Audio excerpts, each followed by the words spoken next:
నమస్తే సార్. నమస్కారం అండి. మాజీ మంత్రి జోగి రమేష్ గారు రీసెంట్ గా బీసీ గురించి పోరాటం చేద్దాం కానీ ఇంట్లోనే పోరాటం మొదలైంది.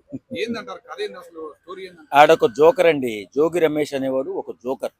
అనుకోకుండా రాజకీయ నాయకుడు అయిపోయి దోసుకు తినేశాడు జనాల్ని, ప్రజల్ని, అక్కడ ఉన్నటువంటి పెడన నియోజకవర్గ జనాల్ని. నిజంగా వాడు చేసినటువంటి అరాచకాలన్నీ ఇన్ని కాదు. ఆ అరాచకాలు కాకుండా ఒక బిడ్డ జీవితాన్ని కూడా బలి చేశాడు. ఎందుకంటే కొడుకు నాకొద్దు నాన్న పెళ్ళి, నాకొద్దు నాన్న పెళ్ళి అని చెప్పి ఎన్నిసార్లు చెప్పినా వినుకుంటా పెళ్ళి చేసి కట్నం కోసం ఆశపడి పెళ్లి చేసి కేజీన్నర బంగారం, 15 కేజీలు వెండి, 5 కోట్ల రూపాయలు డబ్బులు దొబ్బేసి వేళ కుటుంబాన్ని రోడ్డు మీద పడిచేసి ఆ బిడ్డని సర్వనాశనం చేసేసిన దరిద్రుడు ఎవడైనా ఉన్నాడంటే వాడి జోగి రమేష్. ఉచ్చనీచాలు ఉండవు ఆ యదవకి. పవన్ కళ్యాణ్ గారిని ఏ రకంగా దిక్కాడండి? బుద్ధుందా పిచ్చి కుక్కకి? వీడు పిచ్చి కుక్క. వీడు జోగి రమేష్ అనేవాడు ఒక పిచ్చి కుక్క. కాబట్టి వేళ పిచ్చి కుక్కలా తయారవి కొడుకు జీవితాన్ని నాశనం చేయడమే కాకుండా ఆ బిడ్డ జీవితాన్ని కూడా అన్యాయం చేసినటువంటి ఒక దరిద్రుడు ఎవడైనా ఉన్నాడంటే వాడు జోగి రమేష్. అలాంటి నీచ నికృష్ట రాజకీయ నాయకులు అసలు రాజకీయాలకి పనికి రాకుండా తీసుకోవాల్సిన చర్య జగన్మోహన్ రెడ్డి గారు తీసుకోవాలి. లేని పక్షంలో ప్రజలే వాడి రాజకీయ జీవితాన్ని సర్వనాశనం చేయాలి. ఎందుకంటే వేళ పెడని నియోజకవర్గాన్ని సర్వనాశనం చేసిన ఎవడైనా ఉన్నాడంటే అది జోగి రమేష్. కాబట్టి నేనేమంటానంటే ఒక నాయకుడిగా, ప్రజాసేవకుడిగా సమాజంలో ఉన్నప్పుడు బాధ్యతగా నీ కుటుంబ లోపాలను కూడా సరిచేసుకుంటూ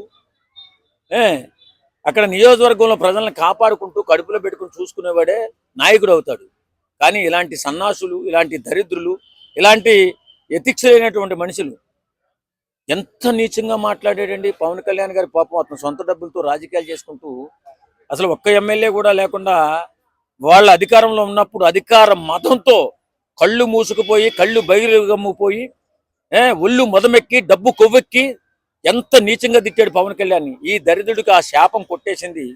ఈ కుటుంబం మొత్తం నాశనం అయిపోతుంది.